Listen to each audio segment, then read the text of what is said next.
Hello everyone, this is a reading with me. Gonna have a look, see what's coming through and what messages, information, clarity I can give to you. I really feel like this is a love reading, so I'm gonna start with the Lover's Oracle. Sorry, Lover Oracle. Lover Oracle. Okay, if this resonates, please like this reading, comment down below, do subscribe. I'm here every single day doing readings and have been for the last 5 years, posting every day. I also offer personal services like rituals, readings, and intention items every single day as well. I am dedicated, I am consistent, I am committed to what I do. And if you need answers, if you need help, I'm pretty much always available to help. Okay, so everything's on shopmoonlightguidance.com and linked down below. Right, let's see.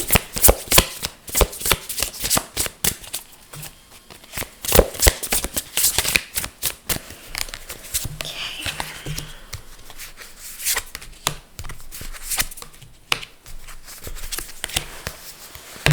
Cards are so slippery. Okay.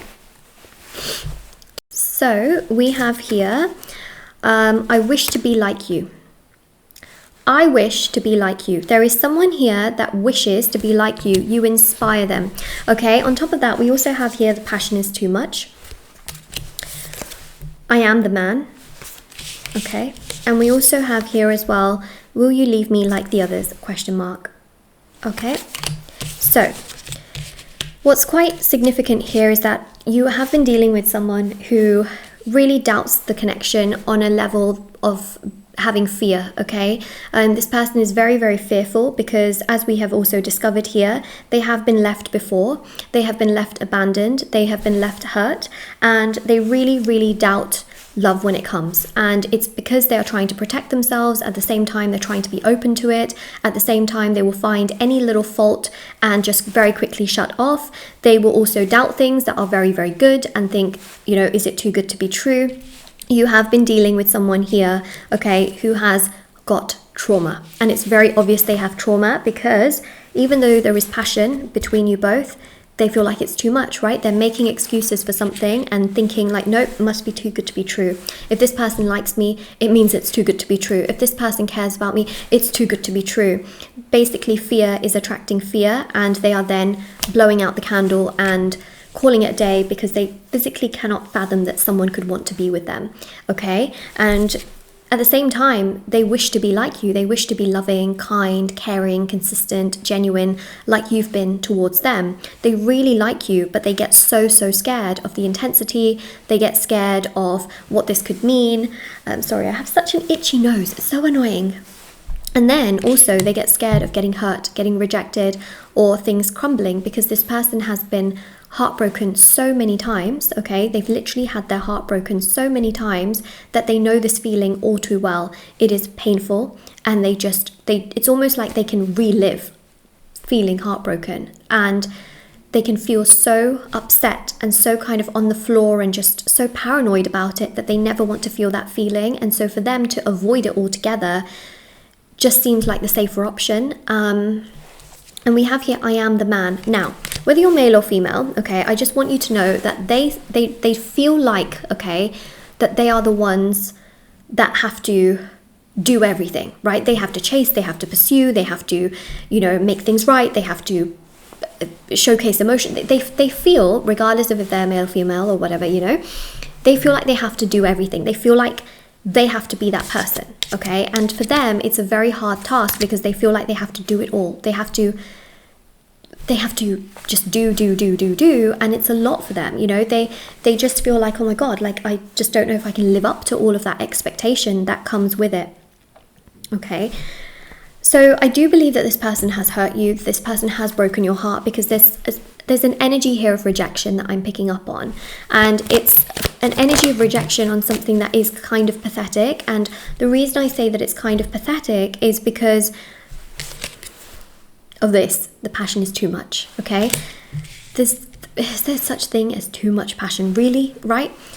And also, you know, you get action from this person, but not emotion. This person is very, very emotionally sort of drained, emotionally sucked out. They don't like to be emotional. They don't like to show too much emotion.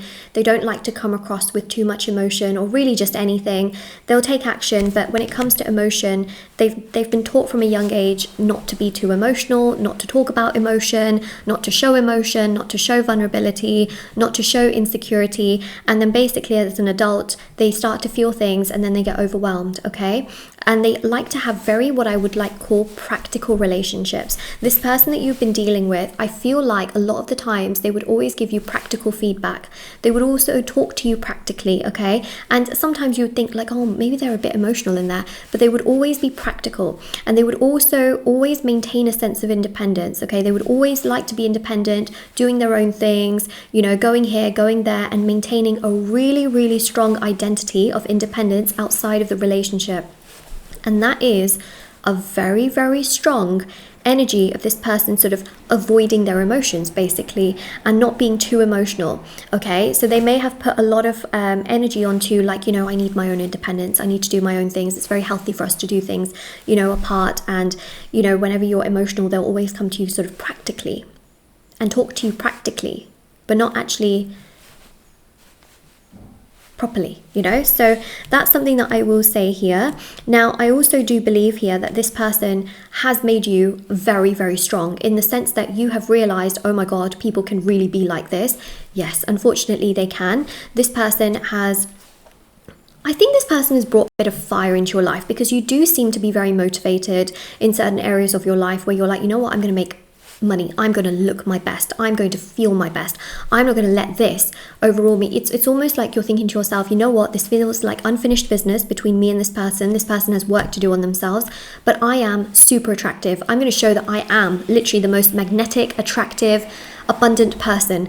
And it's given you this fire to work on yourself. It's almost like this person themselves has inspired you to do the inner work, to focus on yourself, to love yourself, and to also treat yourself with so much more respect, to understand that you are not too much, because I'll tell you, you're not too much, okay? This person themselves is perhaps a little bit too much for sort of treating you this way, but you yourself are not too much. And the Queen of Cups is about acceptance towards the kind of person that you are, okay? Don't think to yourself, oh, if only I was more magnetic, they would like me.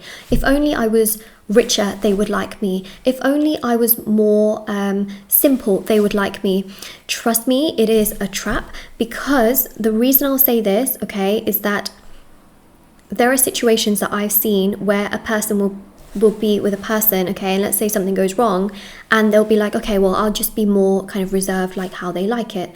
That person still won't yield the same results, okay? It's really just about being yourself in this lifetime, and understanding that if a person sees you and likes what you bring to the table, they will just appreciate it. And if they don't, then it's a big sign that maybe there's better, right? So the Queen of Cups here is about just really accepting yourself, loving yourself, and understanding that there is nothing inherently wrong with yourself. This person is acting from trauma, they're acting from pain. That isn't your problem. You don't need to, you don't need to dull yourself down in order to make this person feel better at all, because it's not got anything to do with you, right? At the same time, if you want to shine and be bright, absolutely do it, but don't do it because you have to prove something to this person. Do it only for yourself. This is very important. Otherwise, then you're doing it with this expectation of wanting something from this person, and then if you finally become happy and successful, it's only because of this person. You should do it for yourself. Yes, a person can inspire you, but at the end of the day, do it for yourself, because it's for you. So Temperance here is interesting because this is actually a rekindling reconciliation card. I do believe that this person here who's sort of been having doubts and has perhaps broken your heart is going to very much realize in time that they will probably never find someone as loving, kind, or as generous or as caring as you. They will never be able to find someone as balanced or as respectful as you, and they will literally realize that there is nobody like you. And also with the Knight of Cups as well, we see here a very powerful energy of this person returning into your life and wanting you back, and trying to communicate all the right words to come towards you. Now, we need more information on this, okay? Because we've got the Four of Wands here, we've got the Star. Oh my gosh. It's almost like this person having space away from you makes them realize what they've really got. And let me just tell you one thing, okay? Them having space and time away from you is enough clarity for them to realize that actually, I need to take a chance on this, because me not taking a chance is worse than this relationship failing. So they're going to start to realize that actually I was so scared of this relationship failing that I wasn't taking a chance. And now I don't want this relationship to actually fail. I actually want to take a chance, because otherwise I don't want to have that regret that I could lose a person like this in my life forever. So now one of their fears has been overridden. Okay, and that's what's happening, is that they will then think to themselves, I had this amazing person, I didn't take a chance because of my fear. So now what's happening is that they're not scared actually of things going wrong between you both or getting heartbroken. They're actually scared of not taking that chance on you. And that's what I see here, especially with the Star card.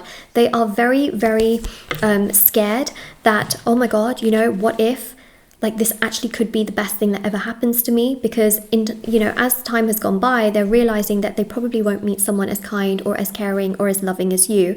And so what's actually happening here is that they are starting to realize that your energy is so profound, magnetic and powerful that they probably won't ever meet somebody like you again.